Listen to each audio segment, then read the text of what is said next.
다 같이 기도하시겠습니다.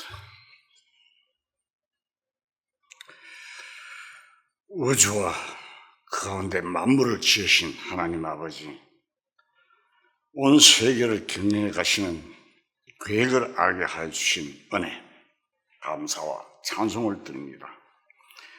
성경을 통하여 알려주신 한 말씀 한 말씀을 참으로 깨달아 진정한 역사의 뜻을 알아 지혜로운 저희 모두가 될 수 있게 이끌어 주시옵소서. 시작 시간입니다. 교제가 마칠 때까지 지켜주시옵소서. 우리 주 예수 그리스도 이름으로 감사하며 기도드리옵나이다. 아멘. 성경 말씀 에베소 3장을 찾겠습니다.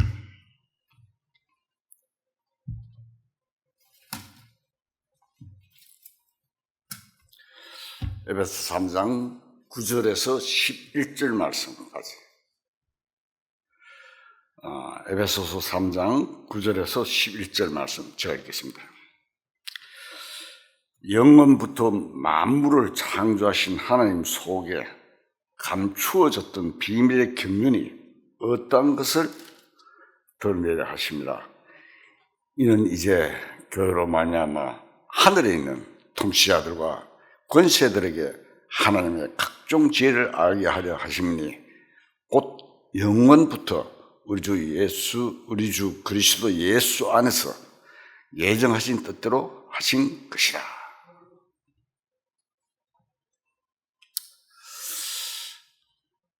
우리가 역사의 교훈의 의미를 분명히 잘 알아가야 합니다. 이스라엘의 과거의 역사는 현재를 살아가는 사람들에게 올바른 삶의 방향을 제시하는 교훈을 줍니다. 이러한 점에서 일반적인 역사뿐만 아니라 교회사 역사에 대해서도 자세히 공부하는 것이 우리에게 반드시 필요하다고 생각을 합니다. 교회에 대한 하나님의 전 우주적인 경륜과 계획을 알면 현재 교회들이 처해 있는 위치를 조명해 볼 수가 있습니다. 그래서 초대 교회 때부터 역사를 알면 그리스도인들에게 주어진 여러 가지 어려움을 말씀 안에서 이겨낼 수 있는 믿음을 가질 수가 있습니다. 사도행전은 성령으로 말미암아 어떻게 초대교회가 이루어져 갔는지를 역사적으로 엮어놓습니다. 이 사도행전을 공부하면 성령에 의한 교회의 역사를 알 수가 있습니다. 사도행전은 28장까지 되어 있지만 28장으로 끝이 나는 게 아니고 그 역사가 지금까지 우리에게까지 계속되고 있습니다. 사도행전은 오순절에 성령이 오심으로 시작되었고 그 성령의 인도로 지금까지 교회의 역사가 펼쳐져 가고 있는 것입니다. 성경을 통해서 우리는 하나님께서 무엇 때문에 역사를 경영해 가시는지 깨달을 수 있습니다. 성경은 인류가 이 세상에 창조될 때부터 그리고 인류의 역사가 끝나기까지의 사건들이 기록되어 있습니다. 그래서 우리가 이 성경을 공부하면 이해가 되고 세상 사람들이 역사의식을 가지고 역사를 공부하는 것보다 훨씬 더 진정한 역사를 알 수 있고 또 지혜로운 사람이 될 수가 있습니다. 이 성경을 통해서 역사의 의미를 알 수 있다는 것은 참으로 굉장한 일입니다. 이스라엘 민족이 하나님이 행하시는 일을 보고 또 들으면서도 줄곧 하나님을 떠나서 딴 길로 자꾸만 가면서 죄를 짓고 있습니다. 이스라엘 민족이 저지른 불순종의 죄는 오늘날 우리들도 마찬가지로 저지를 수 있습니다. 고린전서 2장을 찾겠습니다. 고린전서 2장 5절.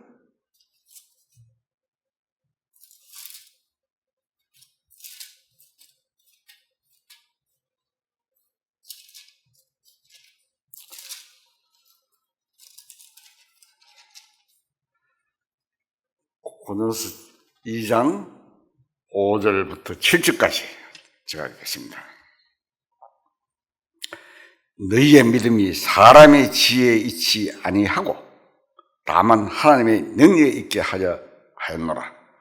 그러나 우리가 온전한 자들 중에서도 지혜를 말하노니 이는 이 세상의 지혜가 아니요 또 이 세상에서 없을 통치자들의 지혜도 아니요 오직 은밀한 가운데 있는 하나님의 지혜를 말하는 것으로서 곧 감추어졌던 것인데 하나님이 우리의 영광을 위하여 만세 전에 미리 정하신 것이다.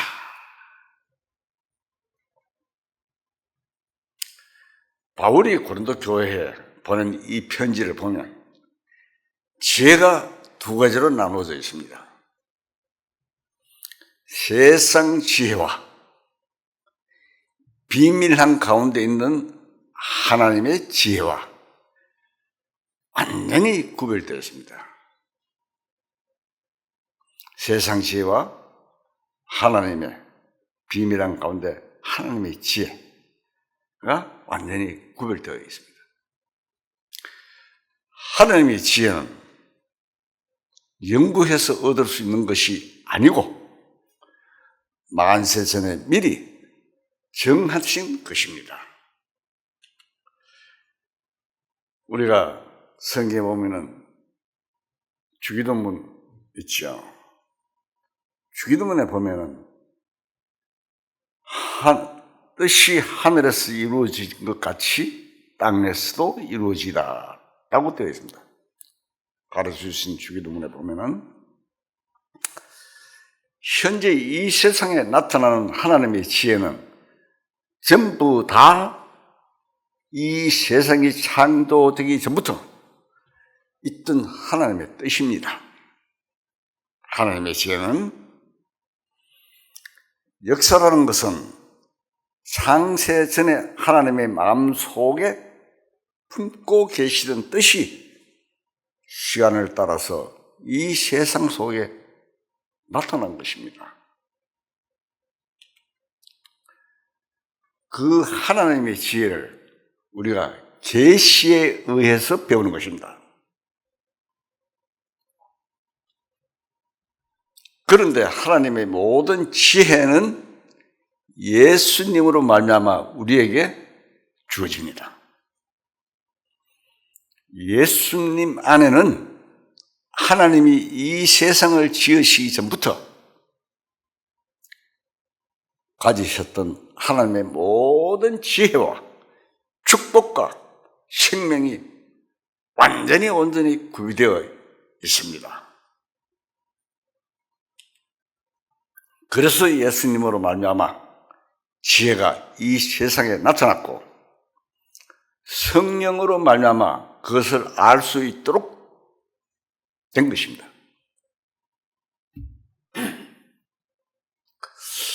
예수님 안에 숨겨져 있는 지혜와 진리와 비밀을 우리가 아직은 다 맛보지 못했습니다. 그 비밀의 깊이와 넓이와 높이는 무궁무진하게 깊은 것입니다. 우리가 구원을 받았고 예수를 믿는다고 하지만 작은 부분만을 맛보고 경험한 것 뿐입니다.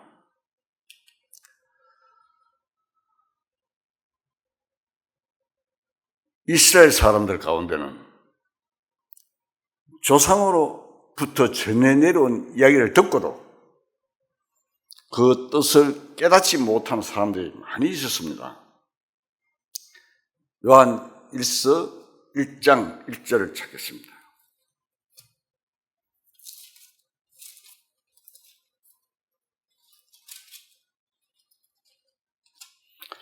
요한 1서 1장 1절에서 2절까지 적었습니다. 태초부터 있는 생명의 말씀에 관하여는 우리가 들은 바요, 눈으로 본 바요, 자세히 보고 우리 손으로 만진 바라. 이 생명이 나타내신 바 된지라. 영원한 생명을 우리가 보았고 증언하여 너희에게 전하노니 이는 아버지와 함께 계시다가 우리에게 나타내신 바 되시니라. 이 사도 요한은 태초부터 있는 말씀을 눈으로 보고 주목하고 손으로 만졌다고 했습니다. 말씀 중에 구약과 신약의 차이가 있습니다. 구약은 어디까지나 본바는 아닙니다. 보지는 못한 사실입니다. 구약은 조상들이 전해준 것을 들어서 아는 것인데 신약 시대에는 눈으로 보고 손으로 만져서 알았습니다. 그 만진 분이 누굽니까? 바로 예수님입니다. 영원한 생명이신 예수님을 보았다는 것입니다. 그런 말입니다. 예수님은 하나님께로부터 오셔서 하나님의 생명을 이 세상에 나타내신 분입니다. 예수님은 사람들에게 보이는 생명이요, 사람들이 만질 수 없는 생명입니다. 하나님 안에 감추었던 이 비밀이 사람들이 만질 수 있는 생명처로 오신 분이 바로 우리의 주님이 되신 예수님이신 것입니다. 이스라엘 민족 역사도 바로 이 비밀이신 예수님이 이 땅에 오시려고 꾸며진 것입니다. 그러나 구약시대 이스라엘 사람들은 아직 예수님을 볼 수도 없고 만질 수도 없고 주목할 수도 없는 시대의 사람들이었습니다. 마태복음 13장 16절 찾겠습니다.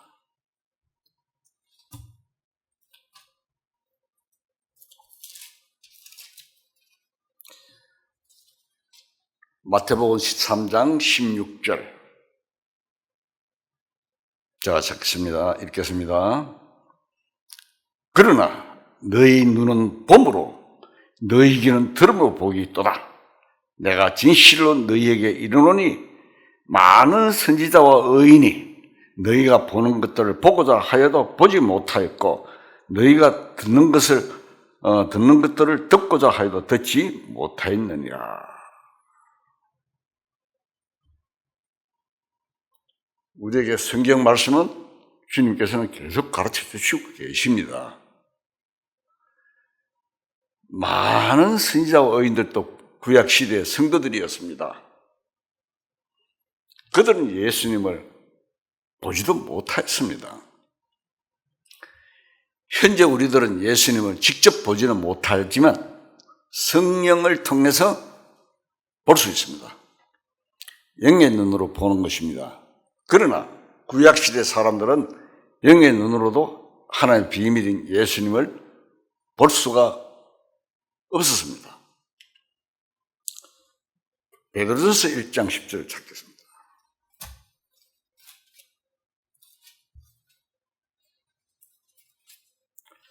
베드로전서 1장 10절. 자, 읽겠습니다.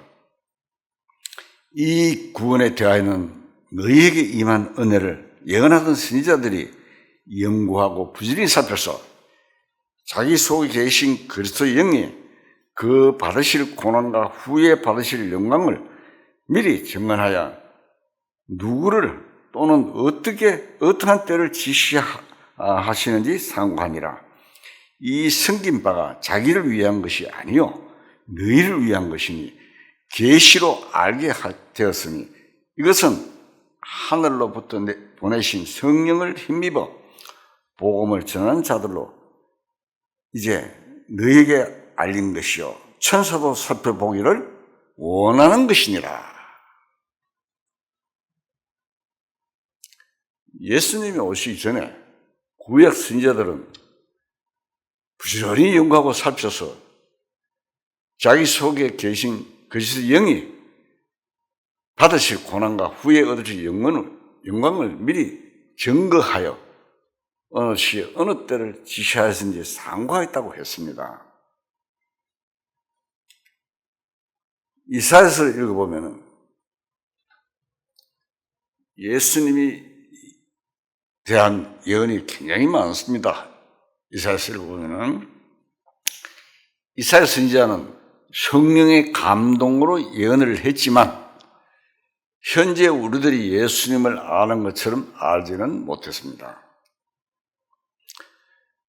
천사들도 예수님으로 말미암아 이루어지는 영광스러운 구원이 어떤 것인가를 알지 못했습니다. 그러나 저는 천사도 별도 살펴보기를 원하는 것이다. 아직은 주님이 이 역사 속에 오시지 않았기 때문입니다. 예수님 당시의 이스라엘 민족들은 예수님을 메시아로 믿기가 사실 어려웠습니다. 그들 나름대로 메시아에 대한 선입관이 있었습니다. 그들은 메시아가 오면 로마 정부를 없애버리고 이스라엘이 온 세계를 다스리는 이상국가가 될 것이라고 생각했지만 예수님으로 말미암아 이루어질 영혼 구원에 대해서는 전혀 몰랐던 것입니다. 예수님이 십자가에 돌아가셔서 부활하신 다음에 성령이 오셔서 비로소 우리는 주님의 은혜에 참여하게 되었습니다. 우리의 마음의 눈으로 보게 된 것, 우리가 성령으로 말미암아 받은 이것은 너무도 영광스럽고 귀한 것입니다. 물론 그렇다고 해서 구약시대의 신자들이 구원을 못 받았다는 것은 아닙니다. 히브리서 11장 39절. 히브리서 11장 39절. 제가 읽겠습니다. 이 사람들은 다 믿음으로 말미암아 증거를 받았으나 약속된 것을 받지 못하였으니 이는 하나님이 우리를 위하여 더 좋은 것을 예배하셨은즉 우리가 아니면 그들로 온전히 이루지 못하게 하려 하심이라. 구약 시대에도 믿음으로 살았던 사람들이 있었지만 하나님은 우리를 위해 더 좋은 것을 예비하셨습니다. 오순절 이후로 이제는 실제로 성령으로 말미암아 교회의 역사가 이루어져 가고 있는데 이것이 더 온전한 것입니다. 우리는 인류 역사 가운데 가장 풍성하고 아름다운 축복의 시대에 살고 있는 것입니다. 이렇게 큰 축복과 은혜와 생명의 시대에 구원받은 그리스도인으로 살아가면서도 우리 마음이 힘이 없다면 그것은 마치 이스라엘 민족이 하나님의 축복과 은혜를 받으면서도 자꾸만 딴 길을 가면서 자꾸만 죄를 짓는 것과 같은 상태에 있기 때문입니다. 우리가 이스라엘 역사를 보면서 교훈을 삼아야 됩니다. 하나님이 이스라엘 선지자를 통해서 진리의 말씀을 그 자손들에게 들려주신 것은 조상들처럼 우상 숭배와 죄를 지으면서 하나님을 떠나 살지 않도록 하기 위해서입니다. 출애굽기 13장 12절 찾겠습니다. 출애굽기 13장 11절 제가 읽겠습니다. 여호와께서 너와 내 조상에게 맹세하신 대로 너를 가나안 사람의 땅에 인도하시고 그 땅에서 내게 주시거든 너는 태에서 처음 난 모든 것과 내게 있는 가축의 태에서 처음 난 것들을 다 구별하여 여호와께 돌리라. 숫것은 여호와의 것이니라. 나귀의 첫 새끼는 다 어린 양으로 대속할 것이요 그렇게 하지 아니하거든 그 목을 꺾을 것이며 내 아들 중 처음 난 자들을 난 자는 대속할지니라. 후일에 내 아들이 내게 묻기를 이것이 어찌 됨이냐 하거든 너는 그에게 이르기를 여호와께서 그 손의 권능으로 우리를 애굽에서 곧 종이 되었던 집에서 인도하여 내실세 그때 바로가 완악하여 우리를 보내지 아니하며 여호와께서 애굽 나라 가운데 처음 난 모든 것은 하나님의 사람의 장자로부터 가축에 난 처음 난 것까지 다 죽이셨으므로 태에서 처음 난 모든 숫것들은 내가 여호와께 제사 드려서 내 아들 중에 모든 처음 난 자를 다 대속하리니 이것이 내 손의 기호와 내 미간의 표가 될지라. 이는 여호와께서 그의 손의 권능으로 우리를 애굽에서 인도하여 계심이니라 할지니라. 좀 깁니다. 하나님께서는 출애굽한 날을 기념해서 유월절을 지키라고 하셨습니다. 유월절에는 생축에 제일 먼저 난 것을 다 하나님께 드리는데 죽여서 드립니다. 사람은 죽여서 못 드리니까 사람 대신 양을 잡아 드립니다. 이렇게 할 때 이 사실을 모르는 후손들에게 왜 이렇게 하는가를 설명해 주라고 하셨습니다. 그렇게 해서 6월절의 진리가 이스라엘 민족의 역사 속에 계속 흘러가도록 명령하셨습니다. 이스라엘 민족은 그때부터 지금까지 6월절을 지켜오고 있습니다. 예수님이 오심으로 말미암아 6월절 역사는 실제로 이미 다 이루어졌지만 이스라엘 민족은 6월절의 참뜻이 무엇인지 모르고 계속 지켜왔습니다. 이미 2000전에 예수님이 양의 피를 문설주에 바른 것처럼 십자가에 달려서 이미 모든 죄를 용서해 주신 것을 모르고 있습니다. 그 유월절 양이 바로 예수님이신 것을 몰랐던 것입니다. 그래서 예수님이 이미 오셨는데도 지금까지도 유월절을 지키는 것을 보면 참 종교라는 것이 참으로 무서운 것임을 느끼게 됩니다. 우리 영혼 속에 성령으로 말미암아 하나님의 말씀이 깨달아져서 우리가 거듭나고 변화를 받는데 이것이 시일이 흐르면서 점차 변질이 되어 갑니다. 구원의 문제는 수박 그달기식으로 간단히 생각하고 넘어가 버리는 경향이 많아졌습니다. 그래서 가짜가 얼마나 많이 생겨나는지 모릅니다. 참 진짜 가짜를 이야기해야 될 정도입니다. 그런데 요즘에는 구원받다고 하면 별로 묻지도 않고 사실 간정도 없이 그냥 슬쩍 지나가는 경향이 많습니다. 그래서 얼렁뚱땅 구원받다고 하는 사람들이 적지 않은 것 같습니다. 구원의 문제가 중요하기 때문에 제가 말씀드리는 것입니다. 구원 문제도 이제 너무 형식적으로 생각하는 경향이 있습니다.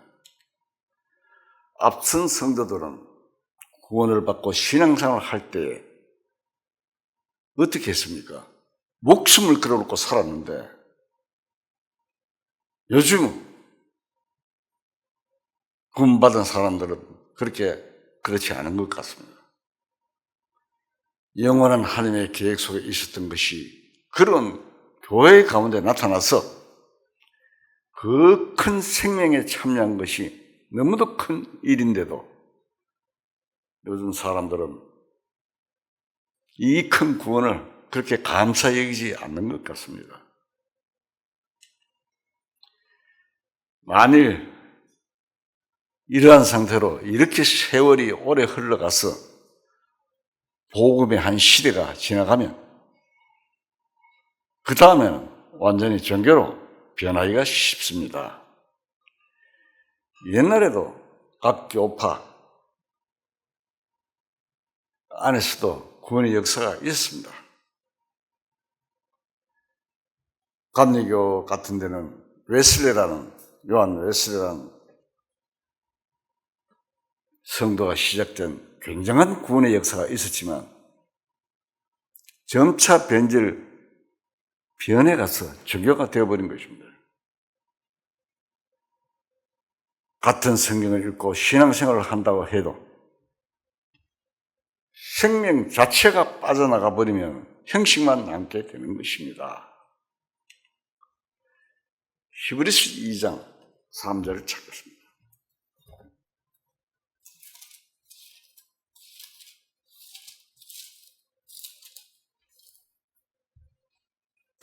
히브리서 2장 3절 자 읽겠습니다. 우리가 이같이 큰 구원을 등한히 여기면 어찌 그 보응을 피하리요. 이 구원은 처음에 주로 말씀하신 바요 들은 자들이 우리에게 확정한 바입니다.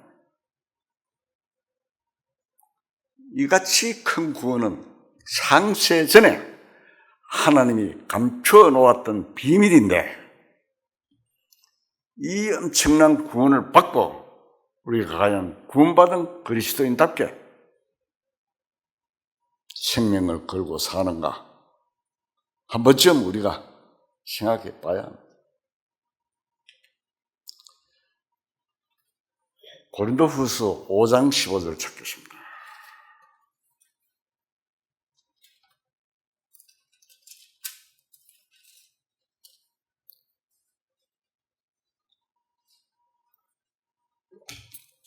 고린도후서 5장 15절 제가 읽겠습니다. 그가 모든 사람을 대신하여 죽으시면 살아있는 자들로 하여금 다시는 그들 자신을 위하여 살지 않고 오직 그들을 대신하여 죽었다가 다시 살아나신 이를 위하여 살게 하려 합니다. 우리를 대신해 죽은 사람이 누굽니까? 예수님입니다. 죽었다가 다시 살아나신 자가 누굽니까? 예수님입니다. 이제 우리가 하나님의 자녀가 되었다면 자신을 위해서 사는 게 아니고 우리를 구원해 주신 주님을 위해서 살아야 하는데도 현실적으로는 우선 자기 자신을 위해서 살아가는 경향이 있습니다. 시간이 있거나 생활의 여유가 있을 때 주님을 위해서 조금 희생을 하겠다는 정도로 살아가는 사람이 적지 않습니다. 우리는 주님이 오시면 들림받을 사람이지만 우리가 앞으로 살아가는 날 속에서 계속 이 복음이 확장이 되고 전해지는 역사가 계속 되게 하기 위해서 우리들이 해야 할 일들이 많은 것입니다.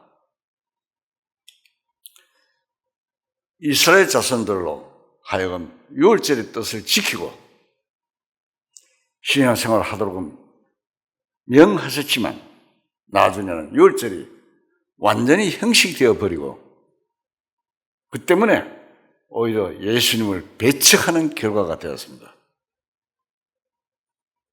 알맹이는 빠져버리고 그냥 형식만 끌고 나가면 종교가 되어버린 것입니다. 다행히 우리는 지난날에 바울과 믿음의 용사들, 그리고 우리가 보면은 진젠돌프나 루트나 디엘무디나 웨슬레나 스펄전 등등 많지요. 그런 같은 이들로 인해서 지금 우리까지 이 엄청난 귀한 복음이 전해져 주님의 은혜에 참여하게 되었습니다. 이스라엘 나라는 하나님의 말씀을 떠나 우상 숭배를 한 결과로 나중에 두 나라로 갈라지게 되었습니다. 에브라임 지파를 중심으로 한 북쪽 이스라엘과 남쪽의 유다로 나누어지게 되었습니다. 솔로몬 왕 다음에 여로보암 때 나라가 둘로 갈라져 버렸습니다. 이스라엘 민족의 역사를 보면 참으로 완악한 일들이 많았습니다. 홍해를 육지같이 건너게 하신 하나님의 이적을 보았으면서 얼마 되지 않은 하나님을 원망했습니다. 뒤에는 애국 군대가 따라오고 앞에는 홍해가 가로막혀 있을 때 모세가 지팡이를 홍해를 가리키자 홍해가 갈라져 이스라엘 민족이 마른 땅을 걷는 것처럼 홍해를 건넜습니다. 요새도 진도 홍해의 기적하고 나오죠. 부분적으로 보여줍니다만 그 홍해가 넘실거리는 바다가 쭉 갈라져 육지화되어서 그걸로 이스라엘 민족들이 건너왔습니다. 뒤를 추격해오던 애굽의 군대가 어디 됐습니까?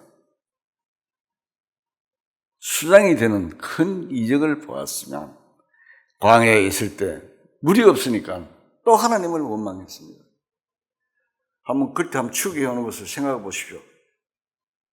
건너가기 전에 따라올 수 있잖아요. 근데 어떻게 되십니까? 불기둥으로 막아버리잖아요. 구름기둥으로. 막고 다 건너오니까 열어놓잖아요. 열어놓으니까 물속으로 뛰어들잖아요. 왔는데 물이 합해졌잖아요. 우리가 10대 영화나 이런 데 보면 좀 나오죠. 보면 대충 이제 정확하지는 아니지만 거의 비슷하게 나옵니다 보니까. 출애굽기 16장을 찾겠습니다.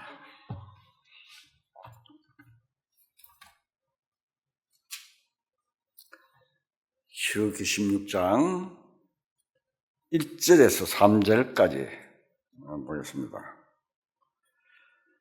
출애굽기 16장 1절 제가 읽겠습니다. 이스라엘 자손이 온 회중이 엘림에서 떠나 엘림과 시내산 사이에 있는 신광야에 이르니 애굽에서 나온 후 둘째 달 15일이라 이스라엘 자손 중 회중이 그 광야에서 모세와 아론을 원망하여 이스라엘 자손이 그들에게 이르되 우리가 애굽 땅에서 고기가 가마 곁에 앉아 있던 때와 떡을 배불리 먹던 때 여호와의 손에 죽었더라면 좋았을 것을 네가 이 광야로 우리를 인도해 내어 이 온 회중이 줄여 죽게 하는도다. 이스라엘 민족이 물이 없다고 원망했을 때 물을 주셨고 배가 고프다고 원망했을 때 만나를 주셨지만 그들은 계속되고 하나님을 원망했습니다. 하나님께서는 만나를 하루분만 거두라고 하셨는데도 욕심을 부려가지고 많이 거두어 남은 만나가 어떻게 됐습니까?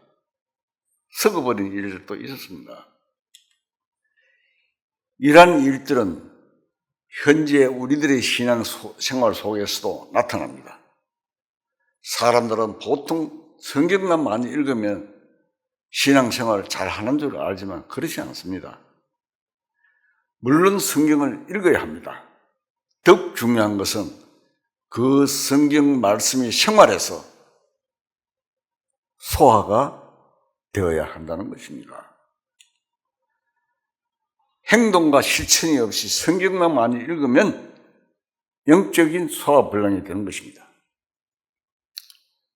만나는 한 끼 이상 두 끼를 모아오면 한 끼 외에는 다 썩어버렸습니다.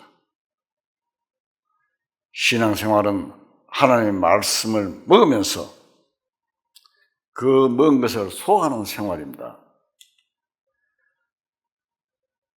우리의 생활은 그리스도인이 함께 교제하고 또 복음을 위해서 도우면서 함께 움직이는 생활입니다.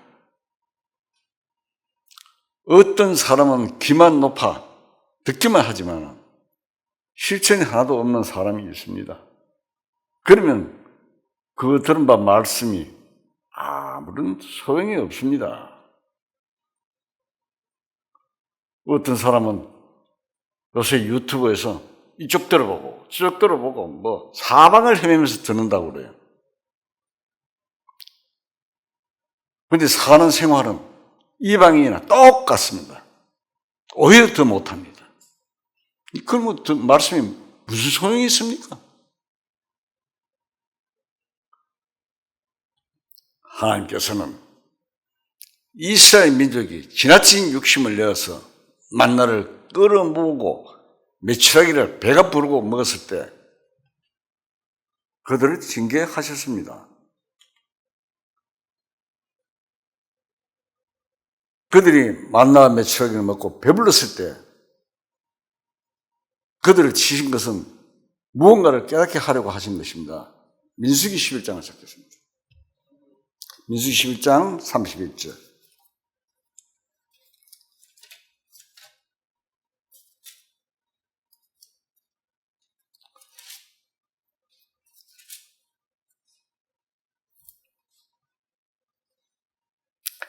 민수기 11장 31절. 사람이 여호와에게서 나와 바다에서 붙은 메추라기를 몰아 진영 곁 이쪽 저쪽 곧 진영 사방으로 각기 하루길 되는 지면 위 두 규빗점에 내리게 한지라. 백성이 일어나 그날 종야와 그 이튿날 종일토록 메추라기를 모으니 적게 모은 자도 열 호멜이라. 그들이 자기들을 위하여 진 사면에 피워두었더라. 고기가 아직 그 사이에 있어 씹히기 전에 여호와께서 백성에게 대하여 진노하사 심히 큰 재앙으로 치셨으므로. 또 나오죠. 이빨 새끼 있는데 벌써 징계가 내린 거죠. 하나님이 이스라엘 민족에게 종종 어려운 일이 생기게 하신 것은 그들이 뭔가를 반성하고 바른 신앙생활을 하도록 하기 위해서였습니다. 그런데 이스라엘 민족은 완악하여 반성하지 않았습니다. 여기 보면 1규빗 가는데 1규빗은 보통 여기 손끝에서부터 한 마디를 말하죠. 한 박구. 그래서 여기 보면 2규빗 사방으로 위 두 규빗점에 내려간 거예요. 어마어마한 거죠. 메추라기가 내려가서 꽉 잡혔으니까.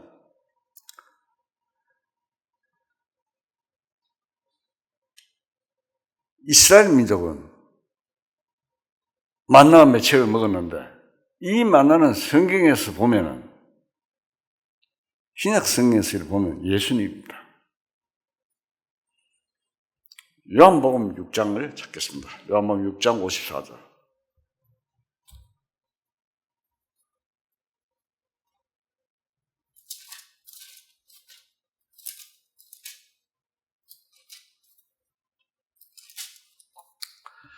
요한복음 6장 54절부터 55절까지. 내 살을 먹고 내 피를 마신 자는 영생을 가졌고 마지막 날 내가 그를 다시 살리리니 내 살은 참된 양식이요 내 피는 참된 음료로다.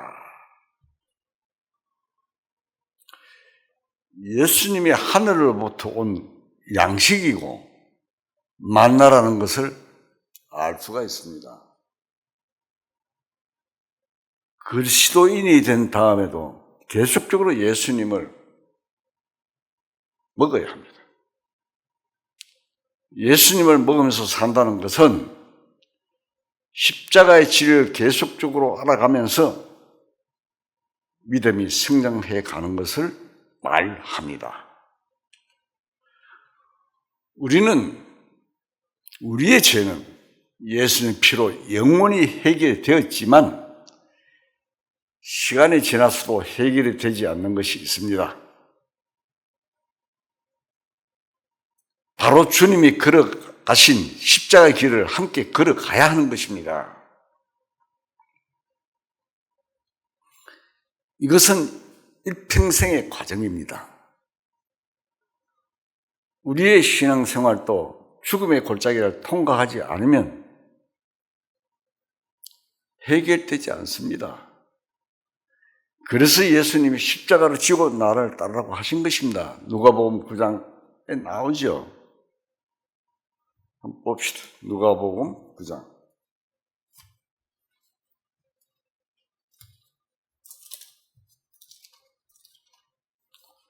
누가복음 9장 23절.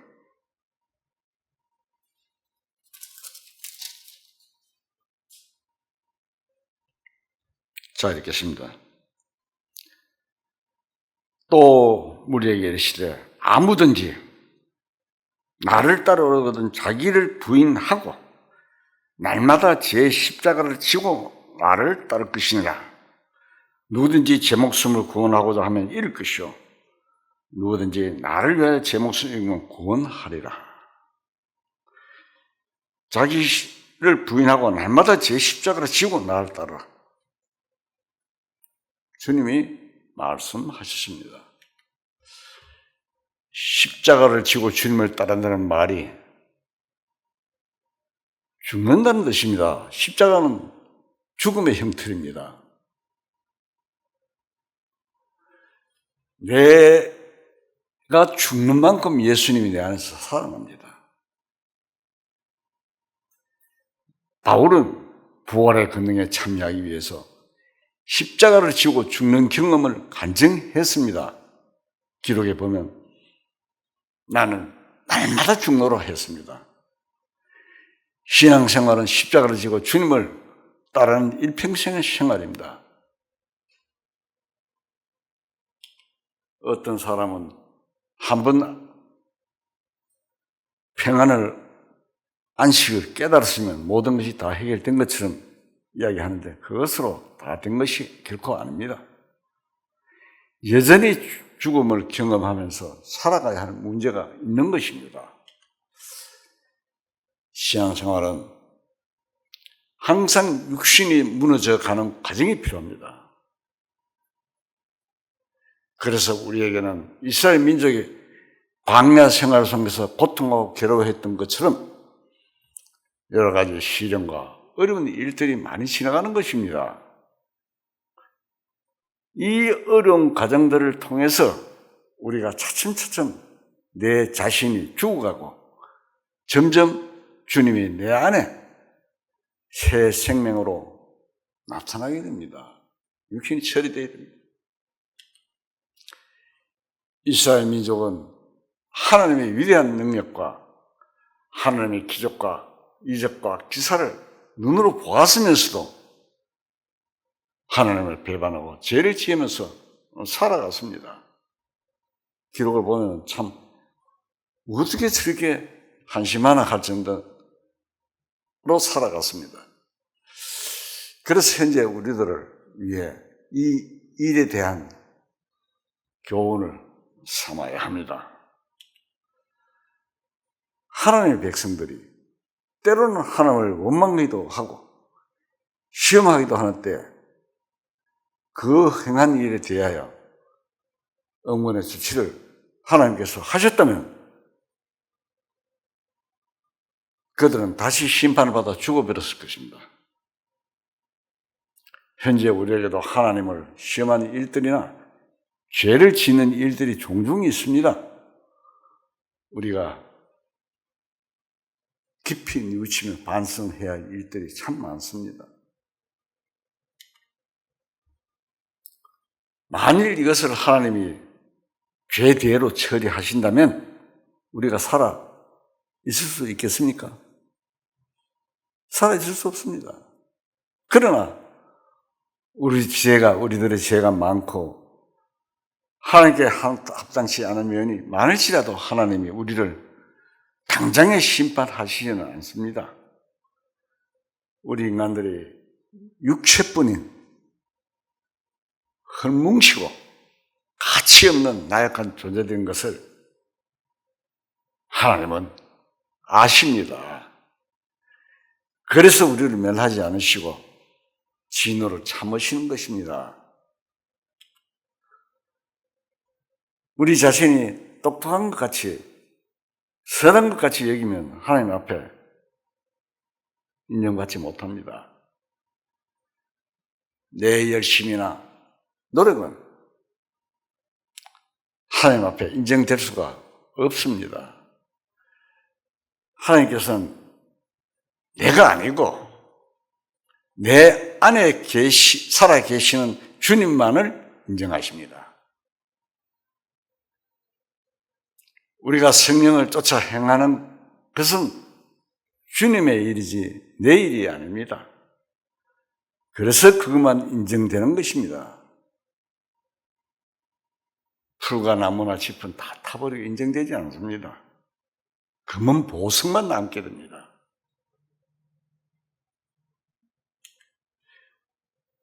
우리가 거듭난 이후에도 우리 육체는 아무 가치가 없습니다. 하나님이 인정하실 만한 것이 없는 것입니다. 하나님은 우리의 무가치한 것을 아시기 때문에 자비하신 마음으로 우리를 살려주시고 우리가 현재 살아가도록 해주신 것입니다. 하나님은 참으로 가슴이 넓으십니다. 포용력이 넓으신 하나님이십니다. 우리가 때로는 죄도 짓고 원망을 해도 하나님은 그 넓은 가슴으로 우리를 안아주십니다. 고린도후서 5장 16절을 찾겠습니다. 자, 읽겠습니다. 그러면 우리가 이제부터는 어떤 사람도 육신을 따라서 알지 아니하노라. 비록 우리가 그리스도도 육신을 따라 알았으나 이제부터는 그같이 알지 아니하노라. 하나님은 우리 육체를 보시지 않고 우리 안에 계시는 주님의 생명을 보십니다. 우리의 생명에 근거를 두고 하나님은 일을 해 나가십니다. 그냥 우리 자신으로서는 아무 보잘것이 없고 선범 존재에 불과합니다. 똑똑한 죄도 아무 소용이 없습니다. 로마서 7장 24절. 오라, 나는 공고한 사람이로다. 이 사망의 몸에서 누가 나를 건져내랴. 우리는 자신이 이 바울 간증처럼 하나님 앞에 가치 없는 존재라는 것을 알아야 합니다. 내가 뭘 조금 했다고 하나님이 그것을 인정해 주시느냐? 천만의 말씀. 그렇다고 아무것도 하지 않고 가만히 있어야 하느냐? 그렇지도 않습니다. 왜냐하면 아주 정직하게 진심으로 하나님을 섬기는 마음으로 살아가는 사람이라야 자기를 알 수 있기 때문입니다. 그렇지 않으면 자기를 알 수 없습니다. 양심적으로 정직하게 하나님을 섬기면서 열심을 다해서 사는 사람은 나중에 가서 자기는 정말 한 푼어치의 가치도 없는 죽은 인생이라는 것을 알게 됩니다. 사실이고요. 참으로 하나님을 섬기면서 살지 않는 사람은 항상 물에 물 타놓은 것처럼 그러한 태도로 살 수밖에 없는 것입니다. 사도행전 5장을 쭉 읽어보면 아나니아 삽비라 이야기가 나옵니다. 성령을 시험하는 죄를 짓고 죽음을 당한 일이 나옵니다. 초대교회 때 바로 시작하면서 우리에게 교훈을 주기 위해서 엄청난 일이 벌어진 것을 우리가 기록을 통해서 보고 있습니다. 하나님을 시험하고 성령을 시험한 일은 큰 잘못입니다. 마귀는 예수님을 높은 성전 꼭대기에 세우고 뛰어내려보라고 시험했습니다. 이스라엘 민족은 광야에서 시시때때로 하나님을 시험했습니다. 지금 우리도 신앙생활 속에서 하나님을 시험하기 쉬운 많은 여건들이 종종 생겨납니다. 그런 여건 속에서 하나님이 나를 사랑하시는지 아닌지 따지는 것은 결론적으로 하나님을 믿지 못하는 것입니다. 그렇지 않습니까?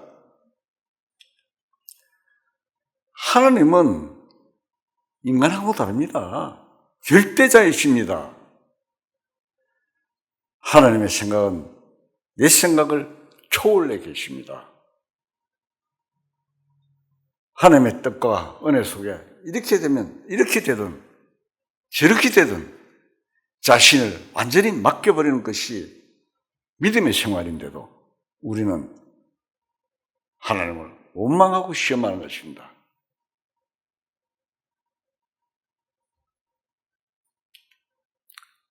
민수기 14장 22절을 보겠습니다.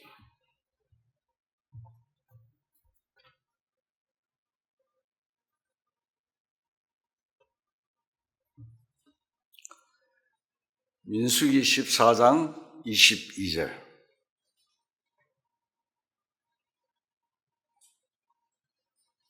자, 읽겠습니다.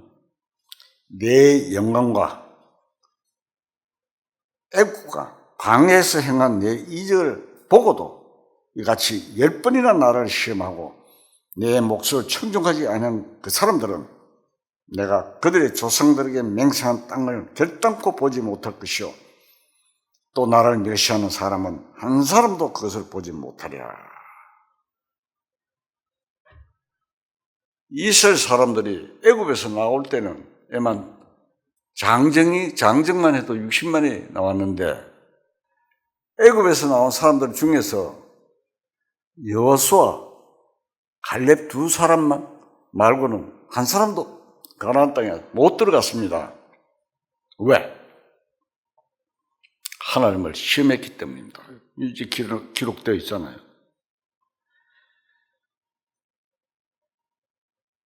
그 사람들은 절대 못 들어갑니다. 여기서 가나안 땅은 여러 가지 의미가 있습니다.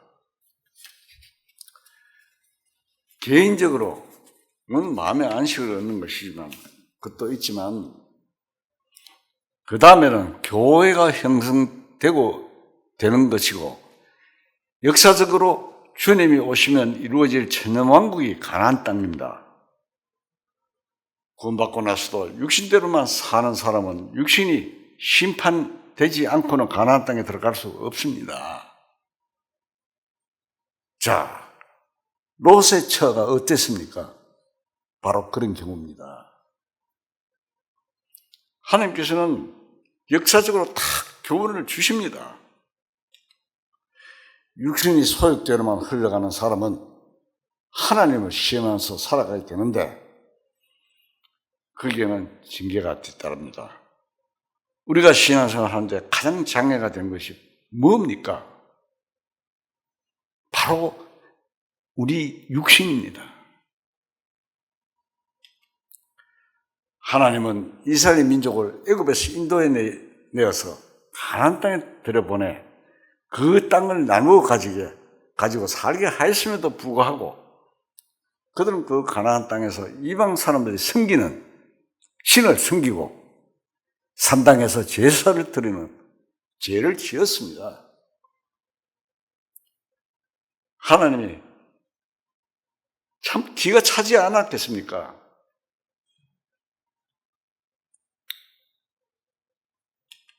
그래서 하나님께서는 주변에 있는 이방 사람들을 들어서 이스라엘을 치셨습니다. 그렇다고 해서 이스라엘 민족이 완전히 멸망하여 없어지는 것이 아닙니다. 지금 우리들도 여러 가지 어려움을 당하고 세상의 공격을 받는데 이것이 단순한 핍박만은 아니라는 것을 알아야 합니다. 우리가 잘못한 일도 있다는 것을 우리는 알아야 합니다. 우리는 마음에 회개할 줄 아는 마음이 참으로 필요합니다. 우리들도 상당히 잘못된 부분이 있습니다. 우리가 조용히 생각해서 개인적으로 잘못된 일들은 솔직히 시인하고 그 잘못을 뉘우쳐야 합니다. 주님 앞에 우리가 회개하는 마음을 가지는 것이 굉장히 중요합니다. 우리들이 여러 가지 죄들이 있습니다. 여러 가지 모양으로 우리가 징계를 받아야 할 많은 부분들이 있습니다. 우리가 당하는 일들이 반드시 핍박만은 아닙니다. 그래서 우리는 좀 더 하나님 앞에 겸손하고 낮아진 마음을 가져야 합니다. 내가 직접 죄를 짓지 않았어도 우리의 죄니까 우리는 하나님 앞에 그 죄를 뉘우치고 반성하는 마음을 가지는 것이 반드시 필요합니다. 내 형제 죄도 내 죄고 다 우리들의 죄입니다. 이스라엘 민족이 어려움을 당하고 이방 군대들이 와서 치는 일이 바로 징계였습니다. 그때는 마치 하나님이 주무시는 것 같고 하나님이 아무것도 안 하시는 것 같지만 그렇지 않습니다. 신명기 32장을 찾겠습니다. 민수기 다음 신명기죠.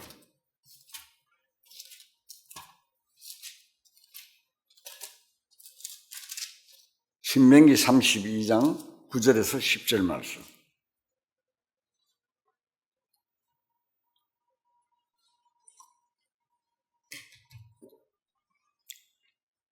자, 읽겠습니다. 신명기 32장 9절. 여호와의 분깃은 자기 백성이라 야곱은 그가 택하신 기업이로다. 여호와께서 그를 항무지에서 짐승이 부르짖는 광야에서만 만나시고 호위하시며 보호하시며 자기 눈동자같이 지키셨도다. 여러분, 하나님이 자기 눈동자같이 우리 지키신다고 했어요. 하나님의 말씀은 피할 수 없습니다.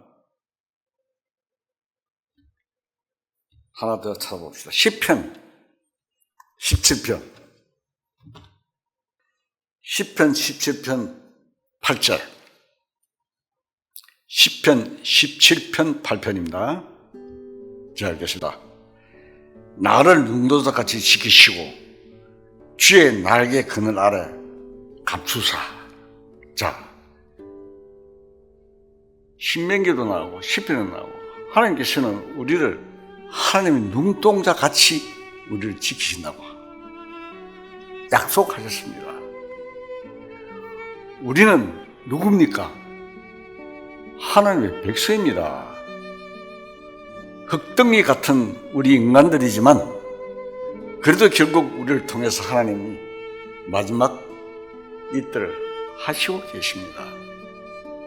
우리가 때로는 어려움을 당하고 세상으로부터 핍박과 고난을 받고 때로는 징계도 당하기도 하지만 하나님이 계속 무시지는 않습니다. 하나님은 계속 우리를 통해서 하실 일을 하시고 계십니다. 우리는 주님이 눈덩이처럼 지키시는 주님 백성이라는 자부심과 주님 맞이할 비전을 가지고 더욱 힘차게 남은 날들을 살아가야 할 것입니다.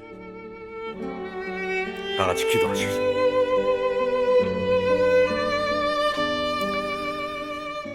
사랑이 많으시고 공의로우시며 전능하신 하나님 아버지의 말씀을 통하여 역사의 교훈과 의미를 알게 해주신 하나님께 감사와 찬송을 드립니다. 비밀 가운데 있는 하나님의 지혜와 이스라엘 민족이 저지른 불순종의 역사를 교훈 삼아 우리들에게 일깨워 주신 하나님의 은혜에 감사합니다. 부족한 저희들에게 예수님 안에 감춰지는 하나님의 모든 지혜와 축복과 생명의 풍성함으로 인도하여 주시옵소서. 모든 말씀 우리 주 예수 그리스도 이름으로 감사하며 기도드리옵나이다.